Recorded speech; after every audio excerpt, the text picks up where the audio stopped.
Bom, então vou me apresentar. Eu sou o Rafael Castro. Eu graduei aqui no bacharelado de Ciência da Computação aqui da UDESC. Atualmente eu faço mestrado em Computação Aplicada. Eu estou trabalhando como assistente de provas e sistemas de tipos.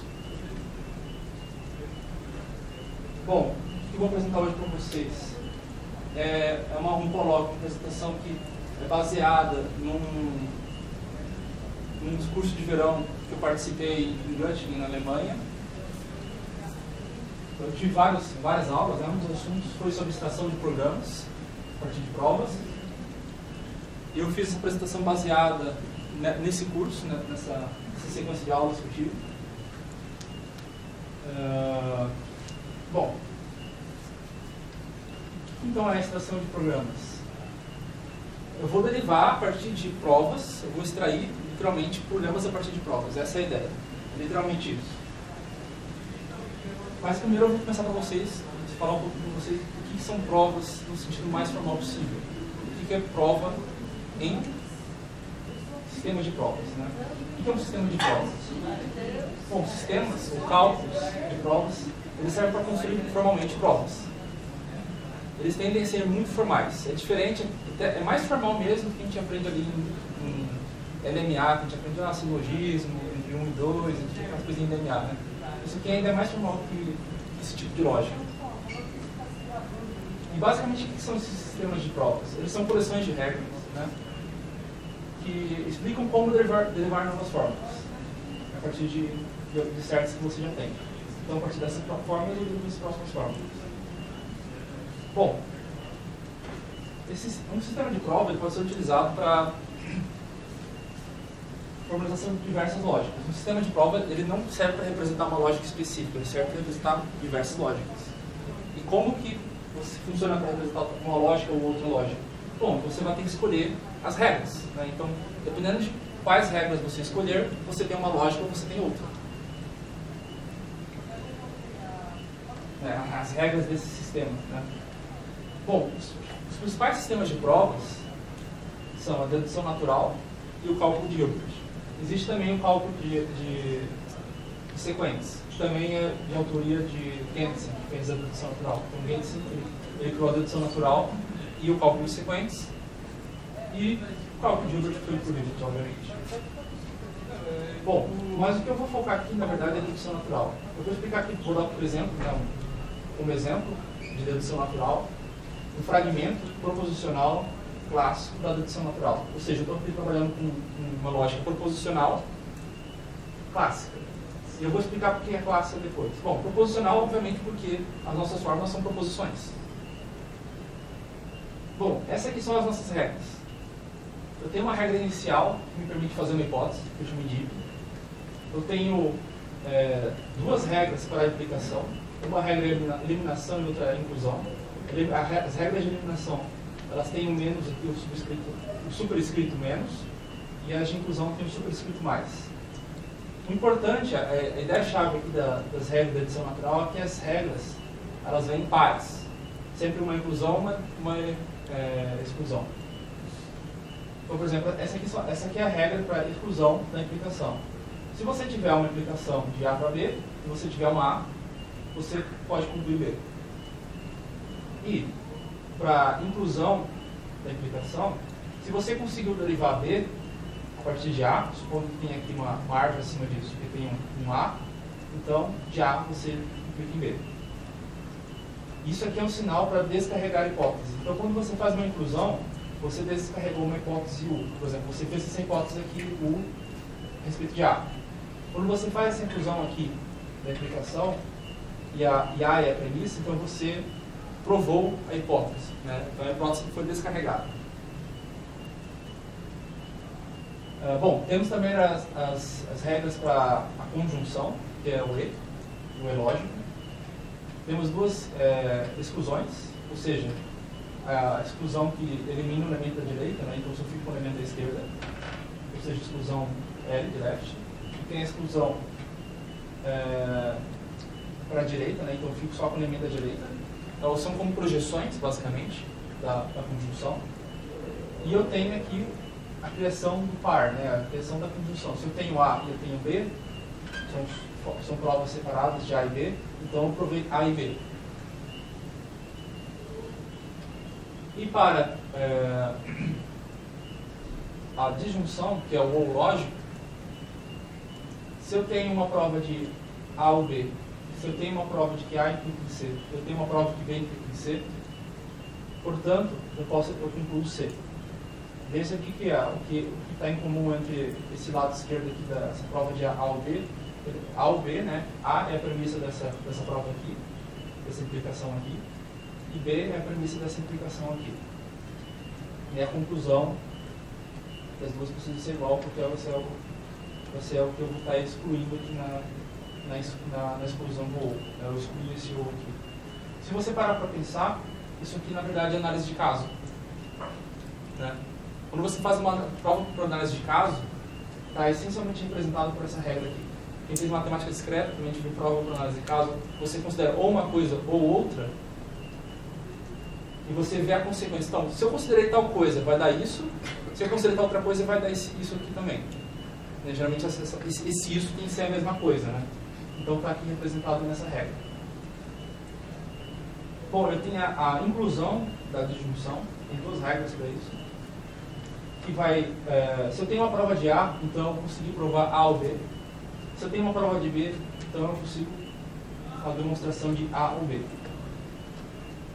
Bom, eu tenho duas regras especiais aqui embaixo. Essas regras aqui elas estão associadas com o fato de ser uma lógica clássica. Né? Essa regra aqui, EFQ, quer dizer em latim ex falso por bit. Eu acho que é assim que falam, com certeza. E traduzindo, quer dizer do falso do se segue. Se eu demonstrei que o falso, fiz uma demonstração do falso, então eu consigo derivar qualquer coisa, no caso qualquer A aqui. Então se eu provei falso, eu consigo demonstrar qualquer coisa. Por exemplo, se eu falo para vocês que 1 é igual a 0, eu posso falar depois que, por consequência lógica, que P é igual a NP, ou então posso falar que P é diferente de NP. Essa é a sequência lógica, porque do falso tudo se segue, esse é o princípio da exclusão. Se você demonstrar uma coisa falsa, tudo se segue. Isso. E eu tenho aqui essa regra, que é o RAA, que eu não lembro o que quer dizer agora essa sigla, esqueci de pesquisar, que basicamente é a eliminação da dupla negação.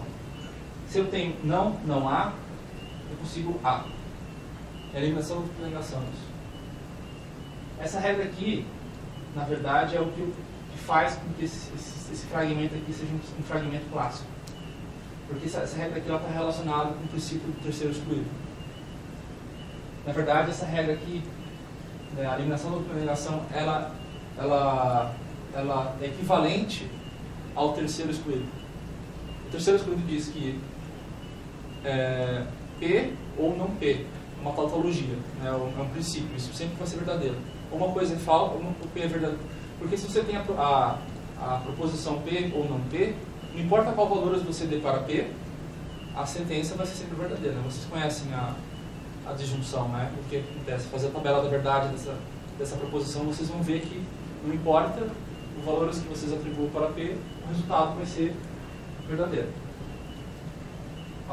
Bom, e aqui tem um detalhe importante, que o não há, a negação, na verdade, é só um alias, né? Só um nome, uma maneira diferente de representar isso aqui, que A implica em falso. Então, esse não há, é A implica em falso, implica em falso. Eu estou negando duas vezes. Então, tem dois implica em falso aí seguidos. Bom, eu vou mostrar para vocês como isso aqui funciona na prática para provar alguma coisa. E eu escolhi se alguma coisa ser o terceiro excluído.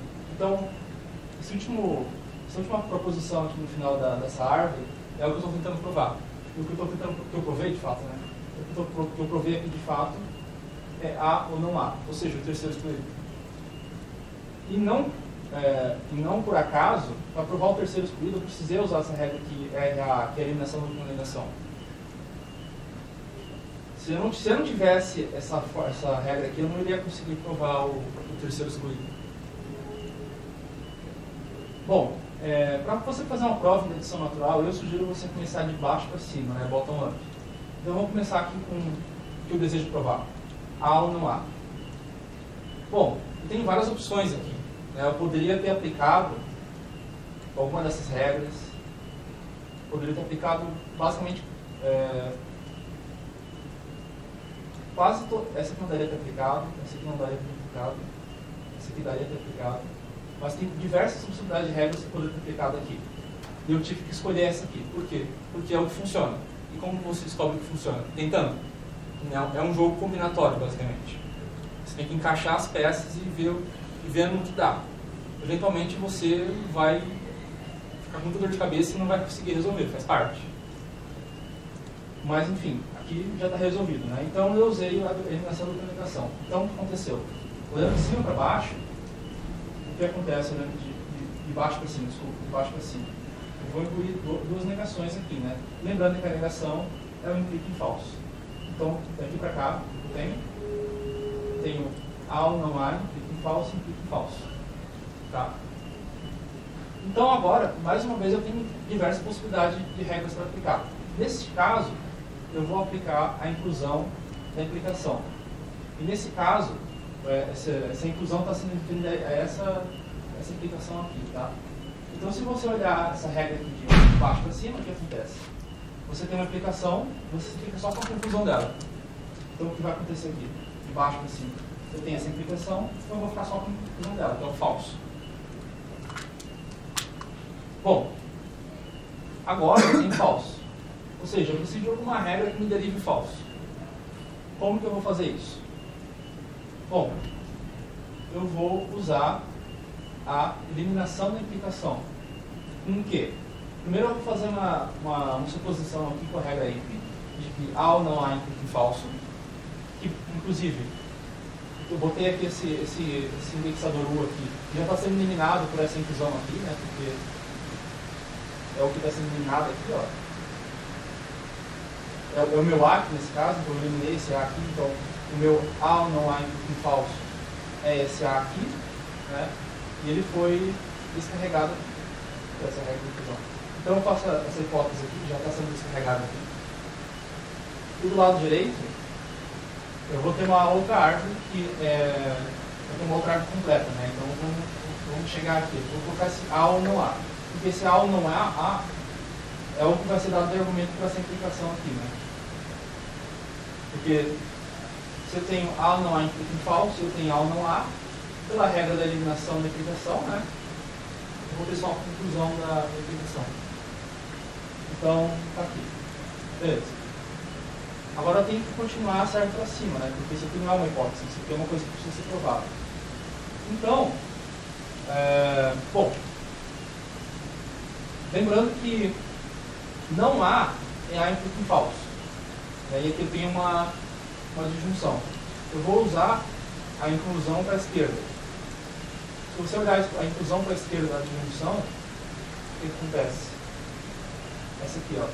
Eu vou ficar só, né, olhando de baixo para cima, mais uma vez, né? Eu vou ficar só com A pelo lado esquerdo da disjunção.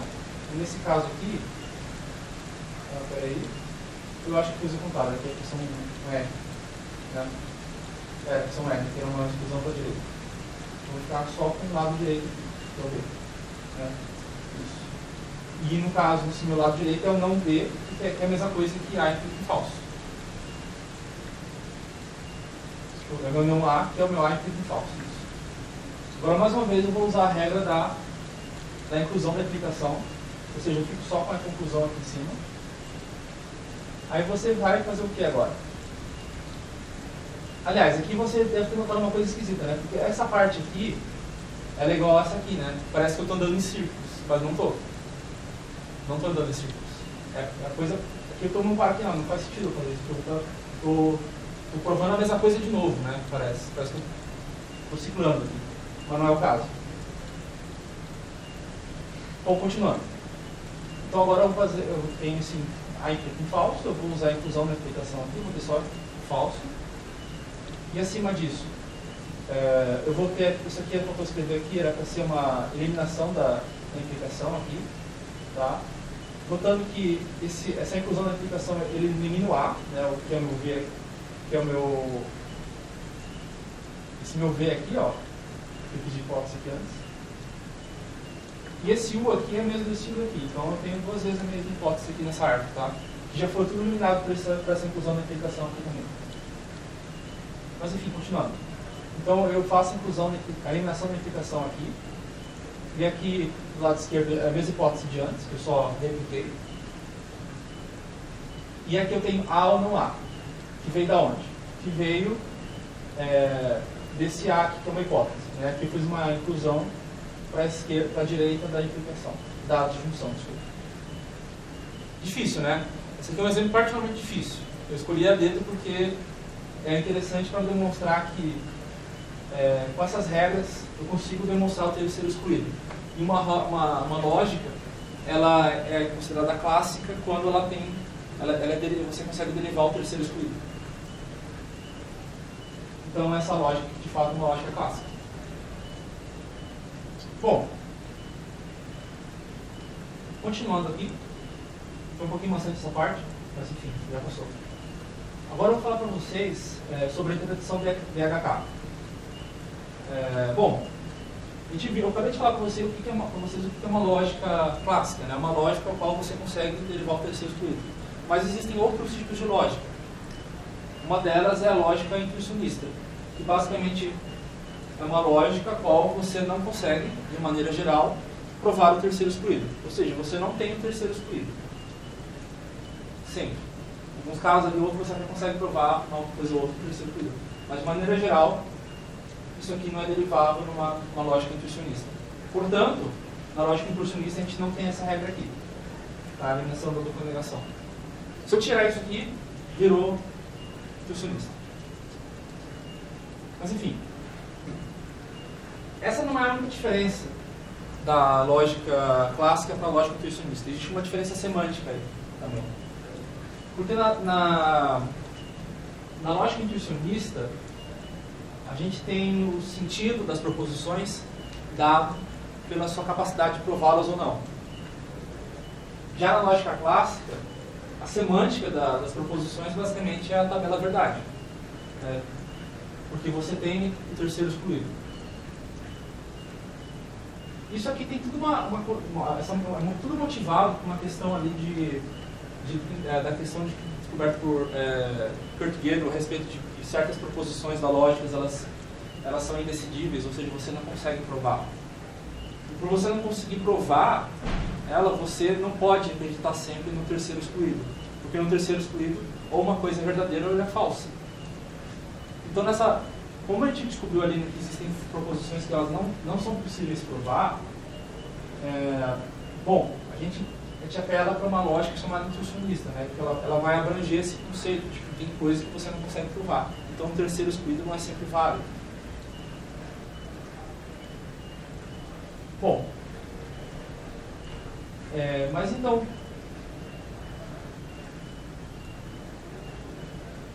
quem foi que motivou essa ideia de lógica intuicionista? Foram três pessoas, basicamente. Foi Jan Brouwer, eu não sei pronunciar isso direito, Haiti e Kolmogorov. Também não sei pronunciar nenhum desses nomes direito. Estou pronunciando como eu acho que deve ser. O que seria, então, semântica intuicionista, né? É você conseguir dar uma prova construtiva para a proposição que você está querendo provar. E essa prova construtiva, basicamente, é uma prova que não utiliza o terceiro excluído. Ou uma regra equivalente ao terceiro excluído. No caso aqui foi o que eu utilizei aqui foi essa dupla negação, né? Que ela é equivalente ao terceiro excluído. Bom, tá. O que é essa interpretação? Por exemplo, a conjunção é uma construção de A e B, é um par, uma dupla, né? Azinho, vírgula, Bzinho, né? Um par, como a gente conhece em linguagem de programação, os pares, né? O tipo de dado par, que vai indicar, né, a existência de uma construção A e B que resolve, respectivamente, azão e bzão. A disjunção é uma construção que é uma dupla de 0 e A, que resolve A, ou é uma construção 1 e B que resolve o bzão. E a implicação é um procedimento que, dadas as soluções de A, obtém soluções de B. Ou seja, a implicação lógica está literalmente dizendo que é um procedimento, é literalmente uma função de A para B. E a negação, falso, desculpa, sempre falso, esse resultado que você coloca aqui, né? Nada é uma construção do falso, ou seja, nada é um exemplo de falso. Nada é uma demonstração do falso. Então, mais uma vez, né, o não A é definido como A falso, né? O que significa que A é um procedimento que gera uma constante lógica sempre falso, porque isso tem uma implicação, né? Então, o não A basicamente é um procedimento que está gerando uma constante lógica sempre falso. E essa interpretação aqui BHK, ela deixa livre o significado do que é uma construção. E agora que eu vou fazer um nexo com uma coisa chamada cálculo lambda, porque o cálculo lambda é uma das possibilidades do que pode ser essa construção. Então, quando a gente está falando aqui de construção, a gente vai estar, no fim, falando de expressões do cálculo lambda. Mas então, o que é o cálculo lambda? Bom, o cálculo lambda é um modelo de computação criado pela Lucy Church em 1933. E o propósito inicial, né, a ideia inicial do Church, era usar o cálculo lambda como ser uma espécie de linguagem de macros para uma lógica e assim demonstrar a indicibilidade do problema da decisão, que foi o que o Church fez. Bom, e o cálculo lambda basicamente funciona como um sistema de reescrita, ou seja, você tem expressões e você tem regras para reescrever essas expressões. E de maneira bem grosseira, ou na verdade nada é grosseiro, eu acho, bem precisa, pensando bem, o cálculo lambda ele é uma primeira linguagem de programação, é a primeira linguagem de programação feita, uma década antes da invenção do primeiro computador. Ou seja, a linguagem de programação existem antes do computador. E a sintaxe do cálculo lambda é basicamente a sintaxe mais simples que vocês vão ver numa linguagem de programação. Uma expressão pode ser uma aplicação, né? Então E pode ser E aplicado em linha, né? Tem uma aplicação, ou seja, você está dando para essa função E o argumento é linha. Em linguagens como C, a gente chama a função, abre parênteses e bota os argumentos nela. É assim que a gente representa a aplicação de uma função, o uso de uma função em cálculo lambda. Apenas um espaço entre as duas expressões, entre a função e os seus argumentos. E como você define uma função em cálculo lambda? Através das expressões lambdas. Uma expressão lambda basicamente é denotada por esse símbolo lambda aqui. Aqui o x é o argumento, ou seja, a gente só pode definir funções de um argumento só. O ponto separa o argumento da definição da função, que é o e. E também a gente pode ter variáveis, né? Que é o x. No caso, estou usando x aqui, mas isso aqui é uma gramática um tanto informal, né? No caso, esse e e esse estão representando expressões qualquer. O x é uma variável qualquer, pode ser x, y, z, w, gato, cachorro, o que você quiser chamar suas variáveis. E o e também, mais uma vez, uma expressão qualquer. Bom, e qual é a regra de reescrita para você reescrever essas expressões? A regra de reescrita é a redução beta, que é denotada por essa caixona aqui com esse betazinho do lado. Bom, se eu tenho uma aplicação de uma função, um argumento em linha, o que eu vou fazer? Eu vou eliminar essa abstração aqui do lambda x, eu vou ficar só com e, e eu vou substituir essa notação aqui, uma notação para substituição, onde de fato está acontecendo a reescrita, né? Para cada x dentro de e, eu vou colocar uma linha, que era esse argumento que eu passei aqui. É assim que funciona a redução beta. A grosso modo. Tem outros detalhes aqui que estou omitindo, tem a redução alfa. Eu estou omitindo aqui para simplificar as coisas. Mas é assim que você faz uma computação calculando resumidamente. Então eu vou dar uns exemplos de computação para vocês aqui, calculando. Se eu tenho aqui a função lambda x, ponto x, quem é essa função aqui? É a função da entidade. Ela recebe o argumento e retorna o próprio argumento. E eu estou aplicando a um y, o que eu vou ter de volta? Para você redução beta disso, o y de volta, né? Então, se eu aplico a função de identidade no y, eu tenho um y. Se eu tenho a função de identidade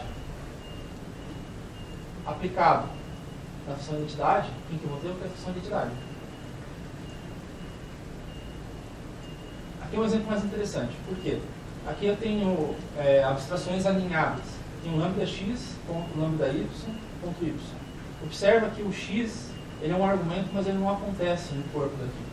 Ele não ocorre no corpo aqui. Então o que vai acontecer? Ele vai ser descartado, basicamente, se for dado de argumento para isso. Então aqui eu passei dois argumentos, o A e o B, né?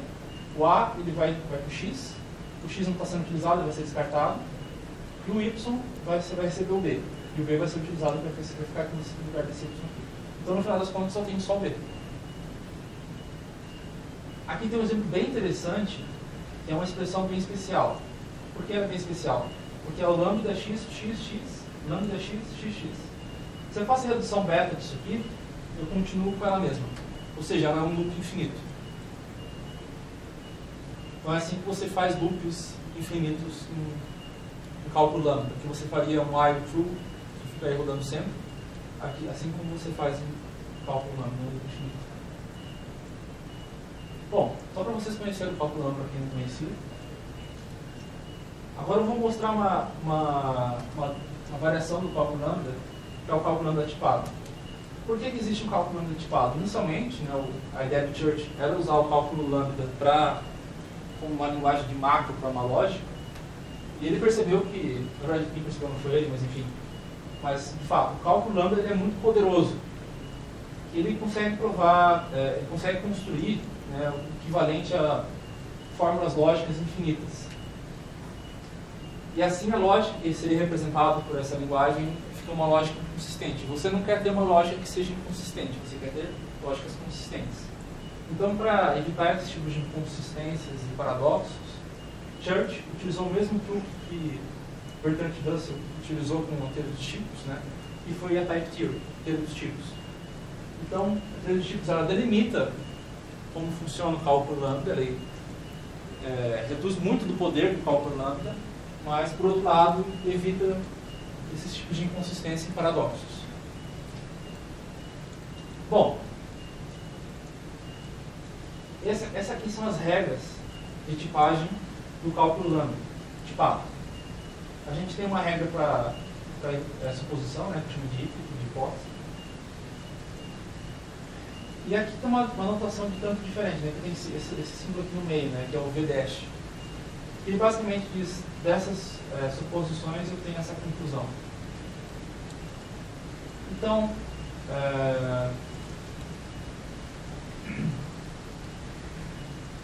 tem um erro aqui, já vou arrumar depois eu isso.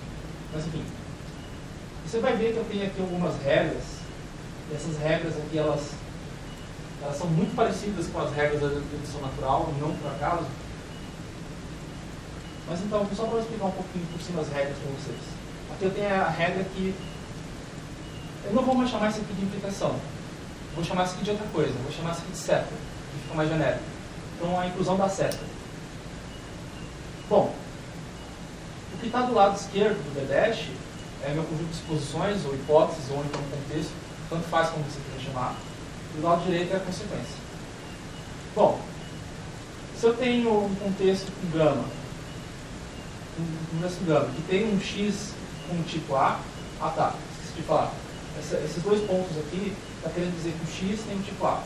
Tá? É a notação de assinaturas de tipo, né? Se mencionar isso. Então, se eu tenho um contexto com x com tipo A, e eu concluo que eu tenho uma expressão E com tipo B, então eu consigo montar uma função, que é uma expressão lambda, com argumento x, e com um corpo E, que é uma função de A para B.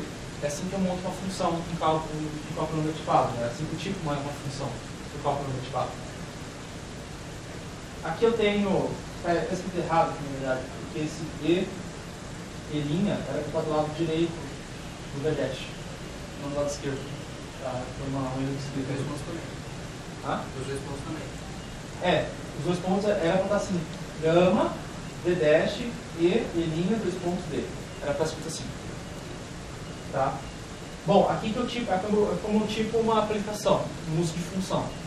Se eu tenho um contexto gama e com tipo A seta B, ou seja, E é uma função de A para B, e eu tenho no mesmo contexto, né? Eu tenho que E' que é o tipo A, então eu posso aplicar basicamente o E no E', e eu vou ter um E aplicado a E' com tipo B. E aqui eu tenho regras para produto, ou pares. A gente conhece pares na linguagem, como Python tem pares, várias diversas linguagens tem pares, né, ou duplas, como você quiser chamar. Aqui eu também tenho.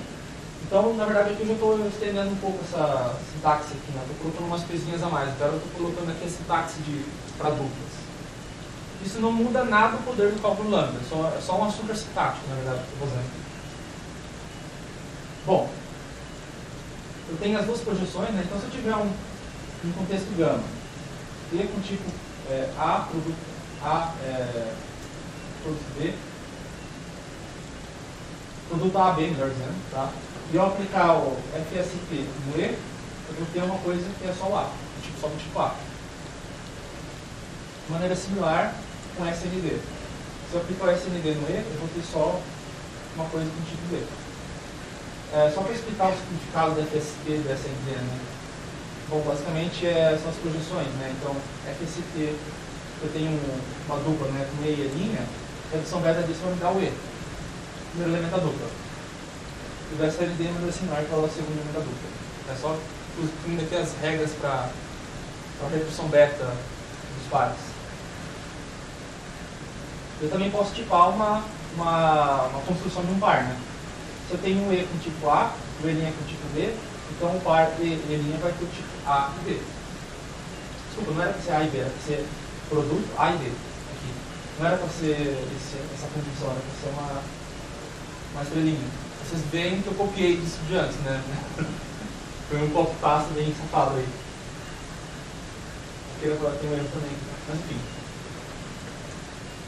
E é claro, eu não poderia deixar de fora a disjunção, né? Porque eu estou querendo mostrar que para cada regra da dedução natural eu tenho aqui uma regra de tipagem do cálculo lambda tipado. E a regra para a eliminação do ou, lá que era a disjunção na dedução natural, vai ser essa regra aqui do case. Essa regra do case aqui, acho que primeiro vai ser interessante eu explicar a redução beta do case. Tá? A redução beta do case é o seguinte: case, se você tiver o primeiro elemento aqui, é como se fosse uma tripla aqui, na verdade, né? Um elemento case. 0 e E, depois E', E2', o que eu vou fazer?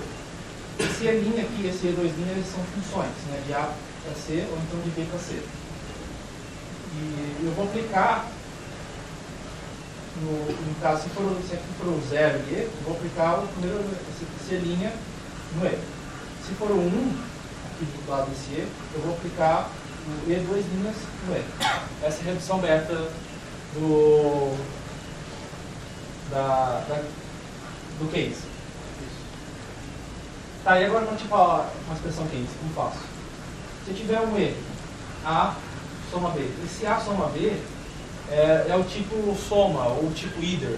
Em vários funcionais tem o tipo either, né? Que é uma coisa ou outra. Você pode ter uma coisa que é um dado tipo either, char, int. Ou seja, ou é um char ou é um int. Então, esse é uma coisa que ou é um A ou é um B. Né? Eu tenho um E' que é uma função de A para C, e o E2' que é uma função de B para C. Então, no final das contas, eu tenho aqui esse case, né, tipado com tipo C. Aí eu tenho também aqui as regras de inclusão do either, né, ou do soma, como você quiser chamar, que é basicamente a mesma coisa da inclusão da soma, na dedução natural. Aqui tem essa notação do zero, não está aqui. Eu tenho um lado esquerdo, ou que eu tenho um lado direito. Bom, essa aqui é o cálculo tipado. Agora eu vou falar para vocês dos isomorfismos de Gerhard. O que eu estou falando aqui?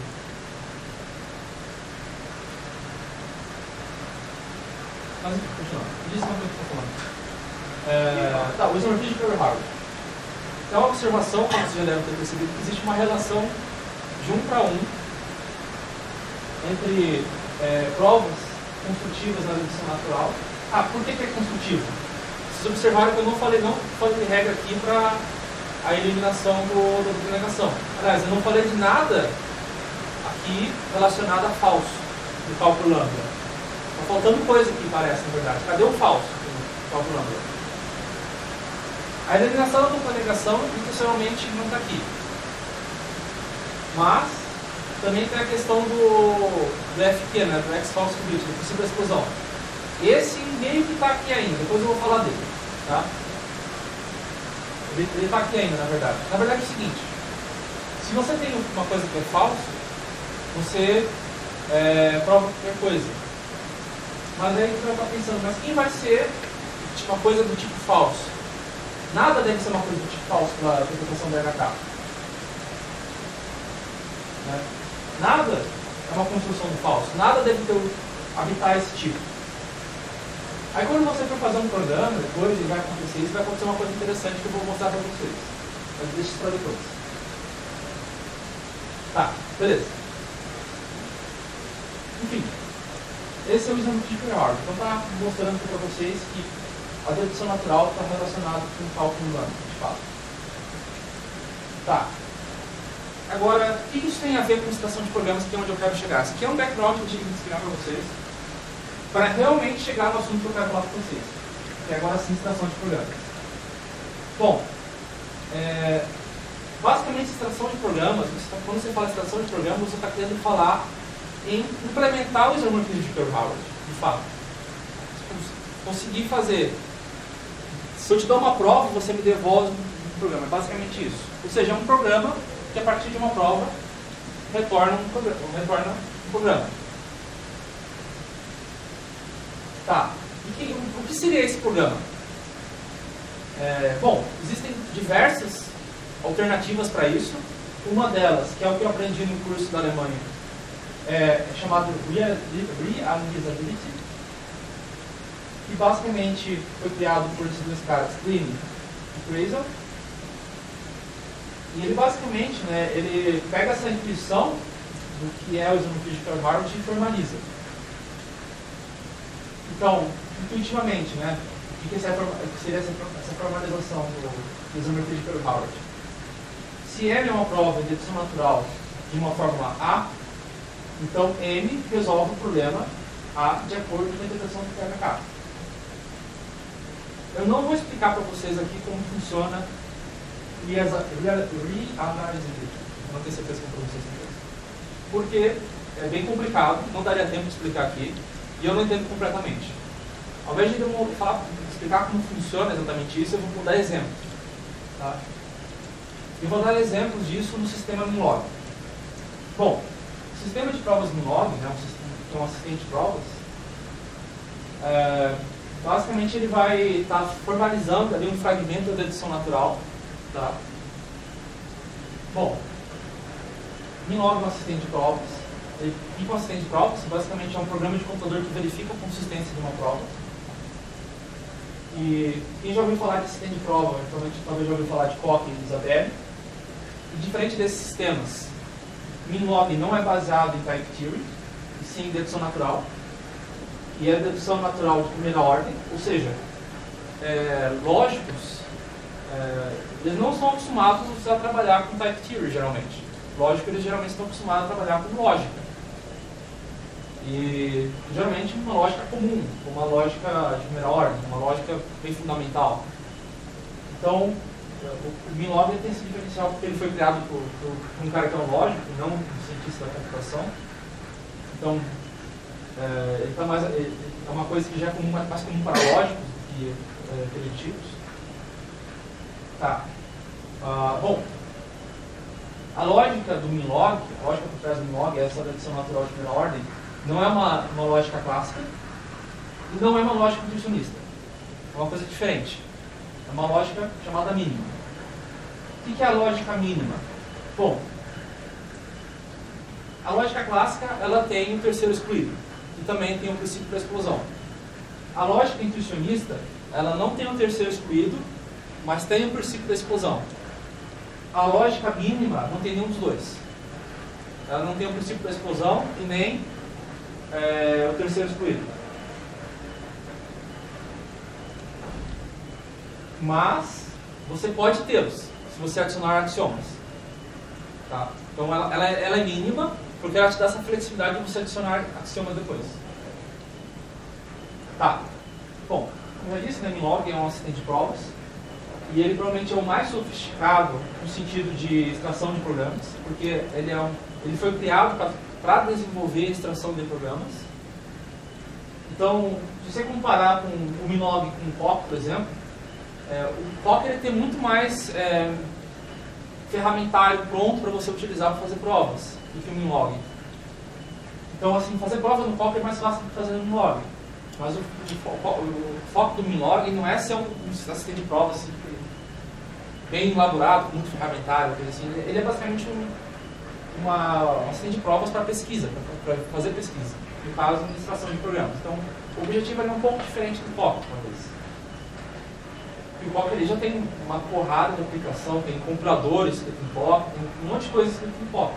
Já não tem quase nada assim, no Minlog em comparação. Né? Então, o Minlog é uma comunidade bem menor também. Né? Então, assim, não dá para fazer uma comparação direta uma coisa com outra, porque o propósito delas são diferentes. Bom, mas o Minlog, ele implementa Reliability e também uma coisa chamada App Translation. Essa coisa, App Translation, aqui é uma coisa muito especial, porque ela permite a extração de programas a partir de provas clássicas.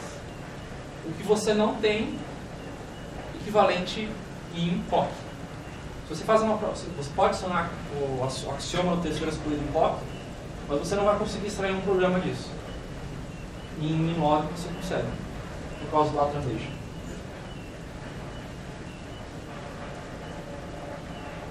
Bom, além de extrair programas, né, o Minlog ele extrai a prova que o programa está de acordo com a especificação. Então, portanto, o Minlog ele também é uma opção para quem está interessado em fazer proofs as programas paradigma, ou seja, fazer métodos formais utilizando provas, ou seja, ao invés de programar diretamente, você faz provas e depois extrai o programa dessa prova. E agora eu vou falar para vocês de um exemplo prático, que foi o que eu fiz no curso lá de verão. No curso de verão, eles teve no final do curso, né, você tinha que apresentar um projeto que você desenvolveu. O meu projeto foi isso aqui, foi a extração de um algoritmo de aproximação para logaritmo. Como que funciona esse... O que foi que eu provei, na verdade, que eu extraí o algoritmo? Foi essa proposição aqui, ó. Então, para todo n, existem k e r's, tal que 0, o n é maior que 0, tá? O n nunca é igual a 0, lembrando aqui que n, k e r são números naturais, começando no 0, então 0, 1, 2, 3 e tal. Ou seja, eu estou eliminando a possibilidade, com essa premissa aqui, a possibilidade do n ser 0, ou seja, n nunca é 0. Tal, né? Então, 0, n é maior que 0, então n vai ser igual a 2 elevado a k mais r, e r é menor que 2 elevado a k. O que isso aqui é? Qual a intuição por trás dessa fórmula aqui? Eu devo incrementar o r quando o r for menor que 2 na k, ou então incrementar o k. Então, por exemplo, e o k aqui é meu expoente. Então, por que isso aqui é uma aproximação de logaritmo na base 2? Por exemplo, se eu escolher k sendo 0, então 2 elevado a 0 dá 1. E esse r aqui, ele começa em 0, então ele é 0. Então, 2 elevado a... Então esse n aqui, por consequência, precisa ser 1, por causa que 2 elevado a 0 deu 1, mais 0, então isso aqui dá 0, então n igual a 1. Ou seja, log de 2, log de 1 na base 2, desculpa, dá 1. Não, desculpa, log de 0 na base 2 dá 1, agora sim, estava falando bobagem. Log de 0 na base 2 dá 1. Você observa aqui que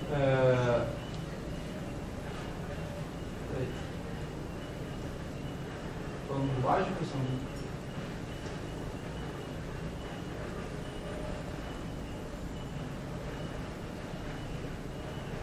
Acho que estou falando bobagem. 2 elevado a 0. É log de 1 que é igual a... É log de 1 que é igual a 0. Né? Isso, está falando lógico, lugar. Então, na verdade, aqui a aproximação é do n. Isso, tá? Faz tempo que eu fiz isso, estava tentando lembrar o que eu fiz. Desculpa. Bom, mas enfim. Vamos provar isso aqui. Bom, vou fazer uma indução sobre o N. Tá? O MinLog ele tem prova de indução. O caso base é considerando o N sendo igual a 0. Então, se o N é igual a 0, eu vou ter uma situação que 0 é menor do que 0. Por quê?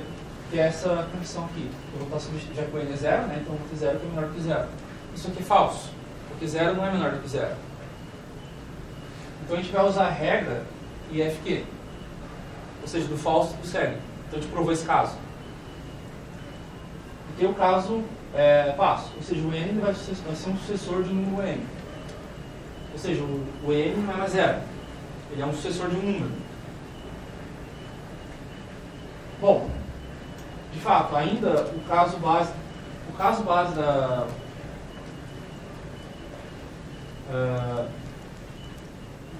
da indução, né, que é o N igual a 0, ele não é o caso base da recursão, porque o log de 0 na base 2 é infinito, menos infinito. O caso base da recursão é o log de 1, ou seja, o log de 1 dá 0. Tá. Então o que a gente vai precisar fazer aqui é uma análise de caso desse M aqui se ele é maior que 0. Porque se ele é maior do que 0, se ele é maior que 0, ele é maior que 0, ou então se ele não é maior que 0 é porque ele é 0, porque não tem outra opção. Porque um número natural, ou ele é maior do que 0, ou ele é 0.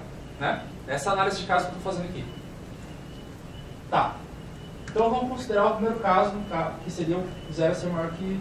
Não, vou considerar o primeiro caso do M ser igual a 0, que é esse caso aqui, ó, M igual a 0. Tá. Se M igual a 0, então o N igual a 1, porque eu vou botar aqui o igual a 0 aqui no M. O sucessor de 0 é o 1, né? Então, esse é o nosso verdadeiro caso base da recursão. Porque a gente vai estar gerando um programa recursivo aqui, né? Tá. Então a gente tem que provar isso aqui. Para provar isso aqui, a gente tem que escolher K e R sendo 0. E daí satisfaz essa fórmula aqui. Agora vamos para o caso de que M é maior do que 0. Então a gente está no caso em que a recursão pode continuar. Então a gente vai provar isso aqui. Isso aqui é isso aqui. Eu só copiei por aí de novo para continuar. Então esse é o nosso objetivo atual. Então a gente precisa fazer uma outra análise de caso. Por quê? A recursão está continuando, mas ela tem que parar. Quando ela vai parar? Quando o erro, que é o R, né, crescer demais. Então eu vou incrementando o R até bater nessa condição aqui. Então, se o sucessor de R for menor que 2K, então a gente escolhe o K sendo K, ou seja, não mexo no K, o K continua igual, não altero o K. E eu incremento o R, então o R vai ser o sucessor de R. E também tem o caso, como isso aqui é uma análise de caso que eu estou fazendo, né, no sucessor de R é menor que 2K, e tem um caso que o sucessor de R menor que 2K é falso. Você tem esse item falso aqui. Então nesse caso eu tenho que incrementar o K. Então eu escolho o K sendo o sucessor de K e o R sendo 0, ou seja, eu zero o R de volta. O R é o meu erro, né? Então eu vou zerar o erro e incrementar um K. Disso aqui sai um programa que aproxima o logaritmo na base 2. E eu vou mostrar para vocês aí no computador agora.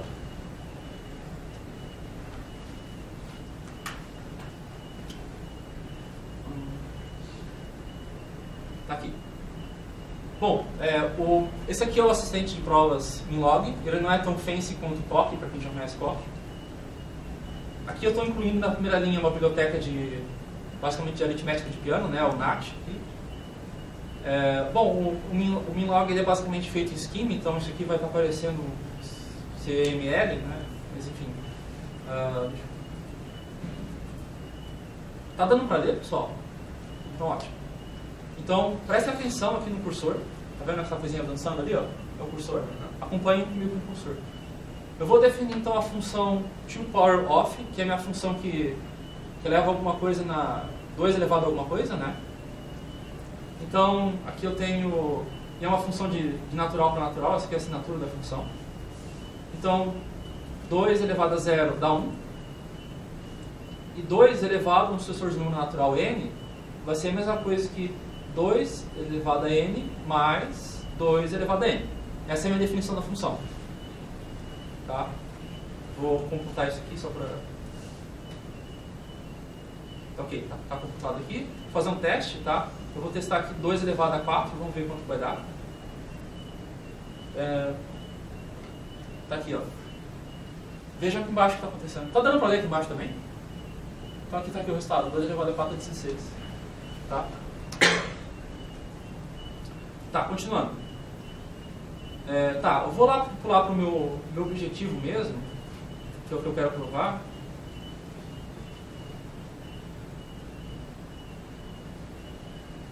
Tá aqui. Esse aqui é o meu teorema principal, é o que eu quero provar. Eu só reescrevi aqui aquela proposição inicial aqui no log, né? Tá aqui.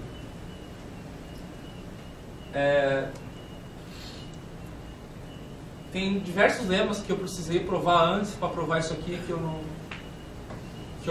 vou omitir aqui para ficar mais curto, mas tem lemas que eu provei antes que já está provado, assim. São caras como esse aqui, ó, que está dizendo que 2 elevado a k é sempre maior do que 0, né? Porque nunca vai ter um número 2 alguma coisa que vai dar 0, é sempre maior do que 0 para os números naturais, né? E para os reais também.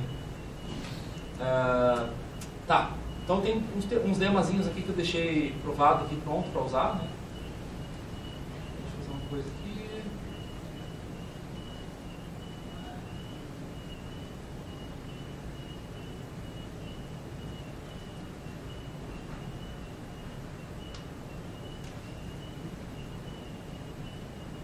Tá, esse aqui é o meu teorema principal que eu vou provar agora.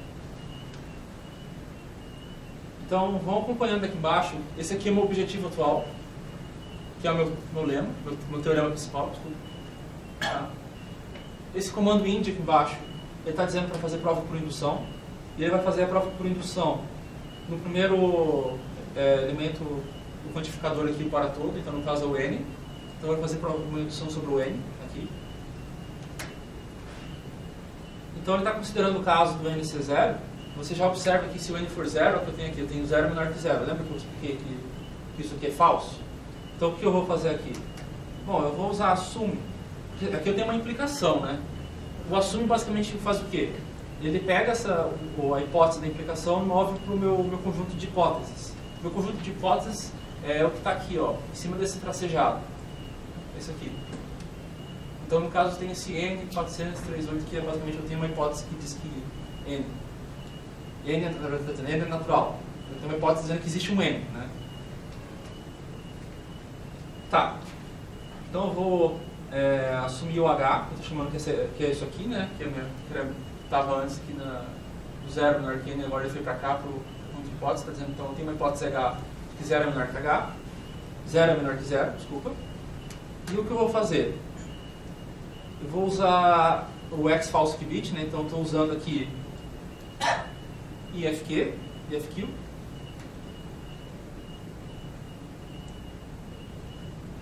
Ou seja, agora eu preciso provar, meu objetivo mudou, meu objetivo agora é falso, eu preciso provar falso. Para provar falso, eu tenho que ter aqui no contexto uma coisa que é falsa. E eu tenho, que é 0 que menor que 0. Então o que eu faço? Eu uso essa hipótese e pronto, provou. Eu mudei meu objetivo para provar uma coisa que é falsa, porque do falso tudo que segue, né? Então, o que está acontecendo aqui é o chamado de backward reasoning, ou seja, pensamento de trás para frente. Eu vou voltar aqui na dedução natural para explicar para vocês. É basicamente bottom-up que está acontecendo. Tá? Então, eu tenho aqui a regra FQ. Então, imagina que eu tinha antes lá, era esse A. Então, foi para cima. Agora eu tenho que provar o falso. Foi isso que aconteceu. Eu tinha o falso, né? Aí eu usei o FQ.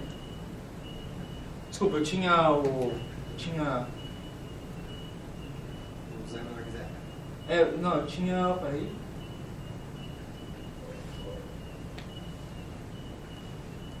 Aqui, ó. Tinha isso aqui, o 4, né? Aqui, ó. Aqui está o cursor.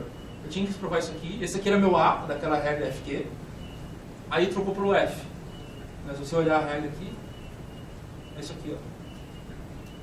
É o meu A, trocou para o F. Né? Sempre de baixo para cima, estou usando as regras. Tá, vamos continuar aqui.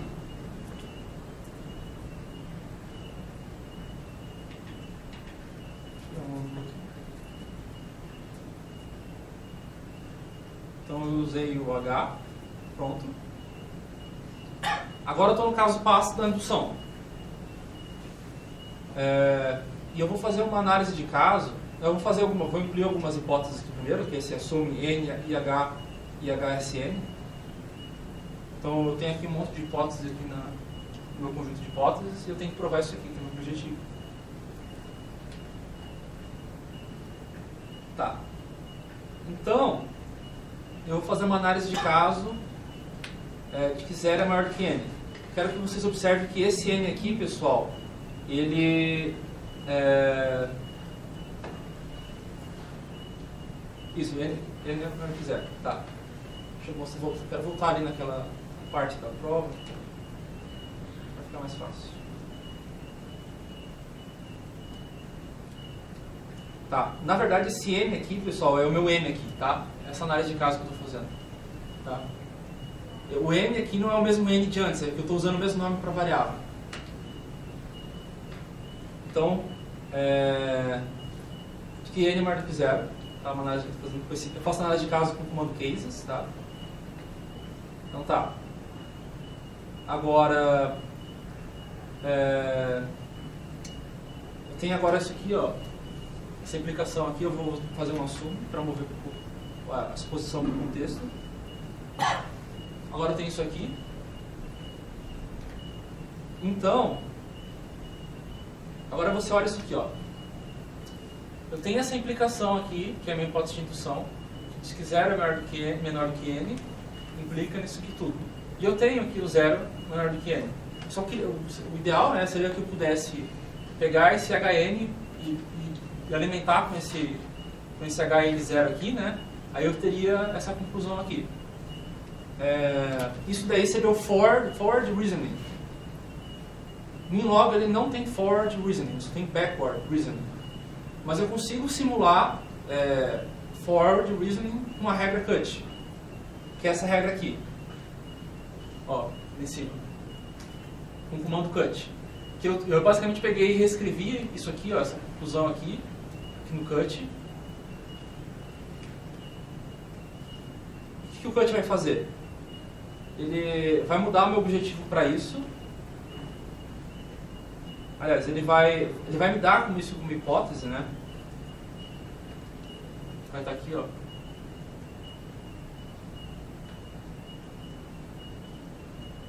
Agora eu tenho isso aqui. Tá? Só que eu tenho um ônus depois. Qual é o ônus? Provar que isso aqui é verdadeiro. Mas eu consigo provar que isso aqui é verdadeiro porque eu tenho isso aqui, ó. Aí eu vou fazer depois backward reasoning para provar isso. Tá? Eu sei que é um pouco confuso, mas acredite em mim, assim que funciona.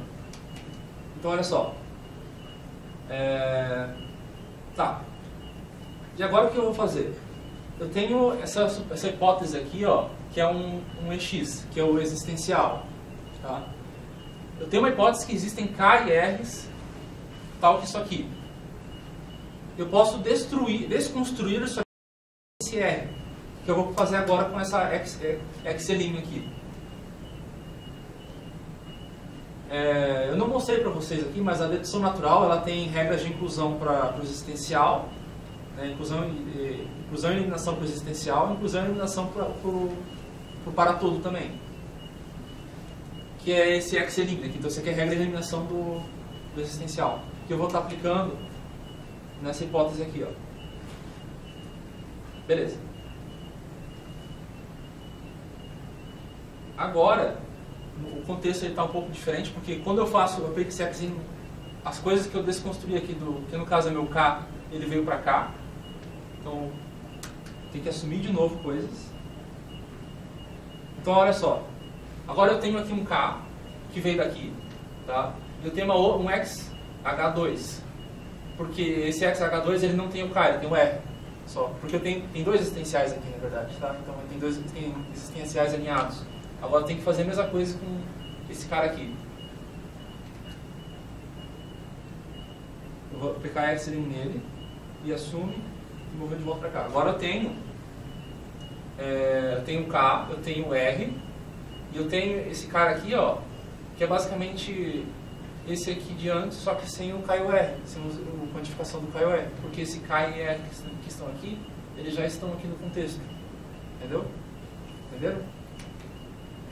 Tá. Então, aqui eu tenho agora eu tenho esse cara aqui, o EXH3, ele é uma conjunção, né? Tem esse E lógico aqui. E eu posso quebrar em dois caras separados, esse aqui também. Eu vou fazer isso com um if left, right. Isso aqui basicamente pessoal, a eliminação, as projeções da conjunção. São as projeções. Então eu vou projetar aqui para os dois lados. Eu quero ter os dois lados. Eu fiz os dois lados aqui, ó. Então agora eu tenho aqui, ó, que é esse 7 e esse 8 aqui, ó. Bacana até agora? Beleza. É complicada a prova. Mas enfim. Beleza. Tá, agora eu tenho que fazer uma outra análise de caso. Porque agora eu estou aonde na prova?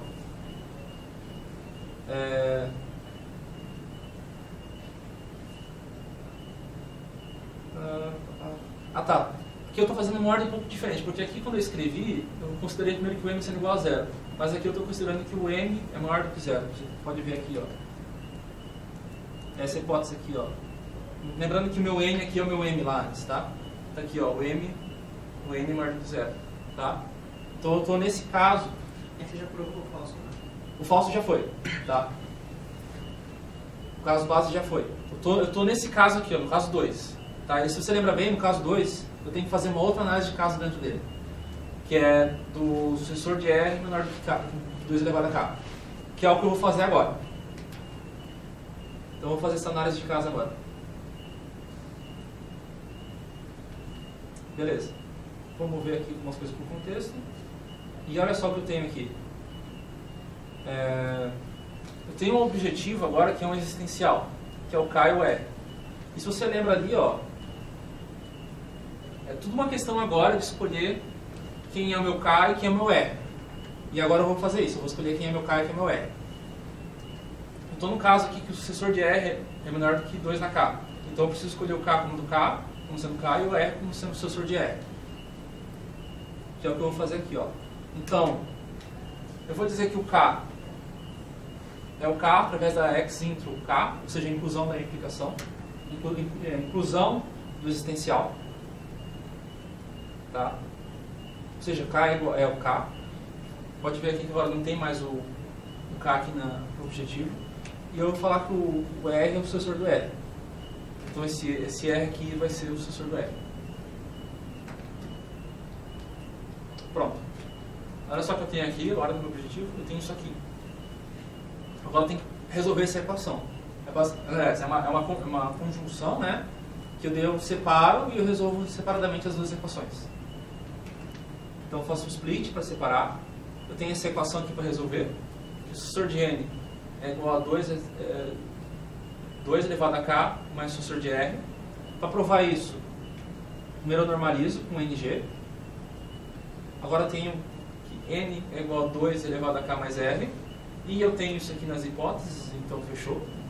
Porque o que eu quero provar é uma hipótese. Então eu só uso a hipótese em questão, que é 6. Fechou. Agora eu estou no... Lembra que eu dei um split, né? Primeiro eu vou fazer o lado esquerdo, agora eu vou fazer o lado direito. E eu tenho aqui que o sucessor de R é menor que 2 elevado a K. E olha só que eu tenho uma hipótese que é isso. Bacana. Agora, eu estou no caso em que o sucessor de R menor que 2 na K é falso. Que é o que eu tenho aqui, ó. Sucessor de R menor que 2 elevado a K é falso. Vamos ver isso aqui no contexto. Mais uma vez, eu preciso escolher basicamente quem é o meu K e quem é o meu R. Você lembra agora que eu vou escolher o K como sendo o sucessor de K e o R como sendo 0. Agora eu só preciso resolver isso aqui. Faço o split novamente. fazer o lado esquerdo, né? Então eu preciso resolver essa equação. Primeiro, tem um truque aqui que eu preciso fazer, que eu preciso reescrever, porque eu preciso reescrever o n é igual a 2 elevado a k mais r, que eu vou reescrever aqui dentro do sucessor do n. Pronto. Agora o n é 2 elevado a k mais r. Bom, o que vai acontecer aqui agora? Eu vou normalizar isso. Eu tenho que o sucessor de 2 elevado a k mais r é igual a 2 elevado a k mais 2 elevado a k. Para resolver isso eu vou usar esse tri. Quem é esse tri? É um lema que eu provei antes. E o que esse tri vai fazer? Deixa eu mostrar para vocês onde eu escrevi a primeira vez. O tri, ele diz que para todos os naturais Rm, R é menor do que M, e o sucessor de R não é menor do que M, então M mais o sucessor de R é igual a M mais M. Acredite, isso aqui é verdadeiro. E está aqui a prova, mas é meio complicadinho, eu vou pular isso aqui porque senão vai ficar mais maçante ainda. Eu vou aplicar isso. Pronto. Agora eu tenho que R é menor que 2 elevado a k, que é uma hipótese. E eu tenho que o sucessor de R é menor que 2 elevado a k, implica em falso, que também é uma hipótese. E agora... O que é isso? Ok, algo estranho aconteceu.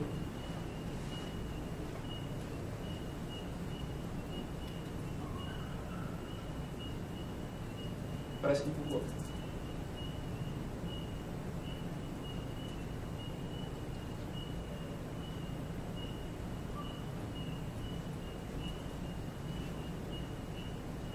Agora voltou.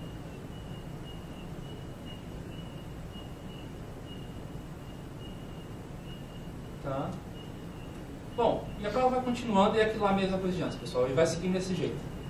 Então eu vou aqui para pular para o final de uma vez, que eu termino a prova. A prova é grande, é bem maçante, então eu vou pular para não enrolar vocês mais. Vou botar tudo aqui. Beleza, eu terminei a prova. E agora vamos fazer a extração. Bom, para fazer a extração, eu só uma sequência de comandos.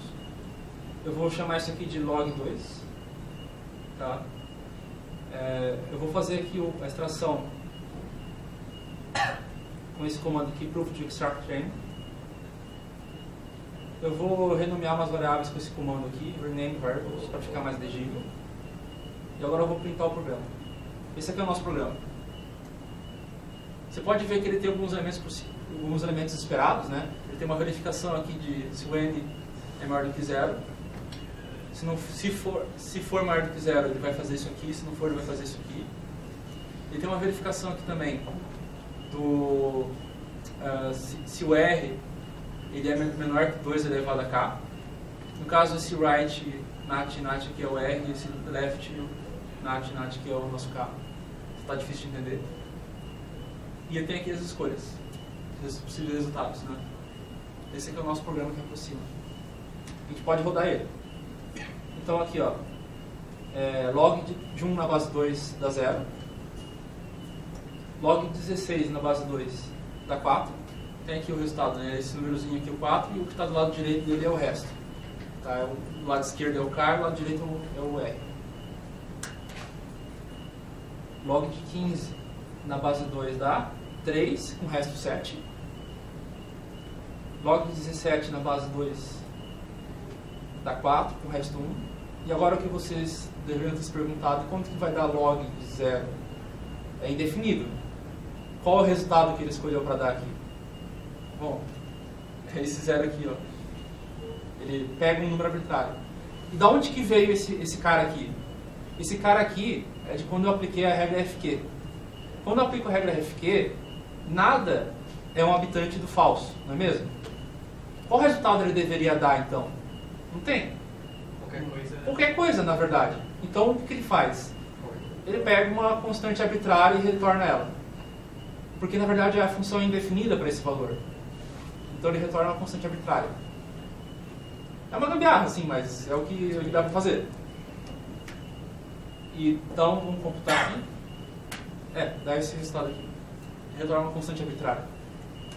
Ah, tá lá, tem um programa, podia botar tipo if não definido, print não definido. Não sei se dá pra fazer isso. Poderia fazer um exception, mas é que a gente está com um modelo de computação que é bem simples. Esse programa extraído aqui, ele é basicamente cálculo lambda que extraiu aqui, né? Bem simples. Mas enfim, isso aqui que eu fiz no meu curso de verão, quando eu fui para Göttingen. Eu espero que vocês tenham conseguido entender pelo menos um pouco. Eu sei que é difícil entender, eu sei que umas partes são muito maçantes, tem muito detalhezinho, e é bem difícil entender isso aqui mesmo, eu entendo, não se sinta mal se você pegou um detalhe ou outro. Mas eu quero mostrar para vocês que isso aqui é eu fiz um programa, né, através de uma prova, para garantir que esse programa está correto, de acordo com a especificação que eu escrevi, aquela forma lá, aquela proposição que eu provei é a especificação do programa. Então eu sei que aquilo, com certeza que esse programa com certeza está de acordo com aquela especificação ali. Bom, acho que era isso que eu queria mostrar para vocês. Eu acho que eu gastei tempo demais até, mais do que eu esperava. Bem mais do que eu esperava, sinto muito. Vou ficar aberto aí, sinto muito mesmo. Então é isso aí, pessoal. Alguém tem mais uma pergunta? Se a gente quiser aprender mais, a gente... Sobre o Minlog especificamente ou sobre outra coisa? Porque se você quiser aprender mais... acho que fiz a teoria, né? Só que o Minlog não consigo fazer essa coisa. Para aprender mais sobre assuntos. Daí o ideal, de repente, você pegar um livro de lógica bom, por exemplo... Lógica mesmo. Se quiser aprender lógica mesmo. Mas tu pode, por exemplo, aprender lógica direto no Minlog, assim. Você pode pular essa etapa e já ir para a prática e você vai aprender lógica. O que eu recomendo mais do que aprender Minlog direto, porque o Minlog não é um sistema de provas fácil, você aprender lógica através do COP, que é um outro assistente de prova. Que aí tem um ótimo livro que é o Software Foundations, que eu acho que é o ideal assim, para quem está interessado nesse assunto. Porque isso aqui foi mais fácil para mim, porque eu já sabia COP, então eu fui aprender isso. Então, quem chega direto nisso aqui é bem difícil mesmo, porque não é um assistente de provas facinho de usar. Para mim, assistente de prova é facinho de usar. Mas isso aqui tem umas coisas ainda que são mais limitadas. Por exemplo, eu não tenho forward reasoning, eu só tenho backward reasoning. Então, eu tive que usar um cut ali que complicou a coisa, deixa mais difícil. Então, o COP ele é mais flexível, ele tem o forward reasoning, ele é mais avançado em algumas coisas, ele tem mais ferramentas. Então, acho que é ideal assim, pegar o POC e só o livro Software Foundations. É gratuito na internet, você bota Software Foundations, você cai numa página lá, você já vai estudando, baixa o POC e vai aprendendo. Acho que é a maneira mais bacana que tem para aprender. E lá você vai aprender lógica junto, porque o Software Foundations ele vai usar assuntos de lógica para te ensinar a usar o POC. Mas com cheat sheets também, que tem a tabelinha de se você quiser provar tal coisa, usa essa data. Tem. Porque... Mas aí você tem que, aquela coisa, né? É um programa combinatorial, então você vai poder usar tem regras que você pode usar, assim, geralmente tem várias regras que você pode usar. Você não pode usar qualquer regra. Em certo estado da prova, tem diversas regras que você pode usar. E você não sabe qual você vai usar. Inclusive, em certas situações, você tem infinitas possibilidades de regras.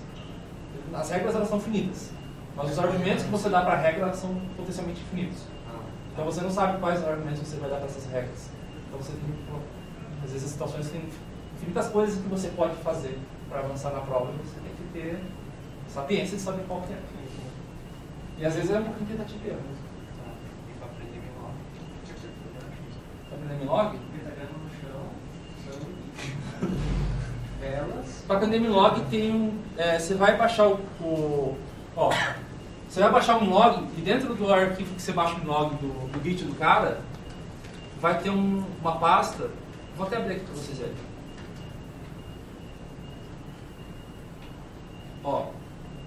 Aqui ó, você vai baixar o Minlog, vai ter uma pastinha aqui chamada doc e vai ter um arquivinho aqui chamado tutor. Aí você vai do começo e vai indo. É assim que você vai aprender Minlog. Aí inclusive ele também dá uns exemplos em lógica posicional bem simples aqui para você aprender como funciona. Os exemplos aqui são bem mais simples do que eu fiz ali, então, pelo menos os primeiros exemplos aqui são bem mais simples. E o POC, o Minlog ele é diferente do POC porque ele trabalha ele consegue extrair programas de provas clássicas. Inclusive tem alguns casos interessantes que se, por exemplo, tem um exemplo interessante que ele dá aqui, que ele faz uma prova construtiva de uma especificação, e ele extrai um programa que faz o reverso de uma lista, ele reverte a lista. Quando ele faz esse construtivo, ele tem um programa que ele é quadrático, em tempo de execução, a complexidade é quadrática. Mas quando ele faz a prova clássica dessa mesma especificação, ele tem um programa que é linear. Então não é sempre isso. Eu até perguntei, é sempre, quando eu estava conversando com o professor que explicou isso, eu perguntei, sempre acontece isso? Ele falou que não tem certeza que é sempre, mas tem vários casos que acontece. Eu não faria tal formação que sempre, mas às vezes acontece que a prova, quando você faz extração de uma prova clássica, o algoritmo é mais eficiente, mas não é sempre que acontece. Aliás, essa minha prova aqui, ela é construtiva, não é clássica, porque eu não usei nenhuma coisa ali que é equivalente ao terceiro excluído. Não sei o porquê, eu não consigo entender porque quando você faz a extração de uma prova clássica, você tem, às vezes, algoritmos mais eficientes. Eu não sei porquê. Talvez tenha a ver com... Como é que a gente está extraindo aqui com uma linguagem que é quase scheme, a extração ali? Lá em cima dela então ali talvez você tenha uma coisa ali que ele vai utilizar aquela função do scheme de continuação, um operador de continuação, né? Mas eu imagino que talvez use isso, porque esse operador, ele se você olhar a assinatura do tipo dela, ela é a regra de Peirce, e a regra de Peirce é equivalente ao terceiro excluído. Basicamente isso.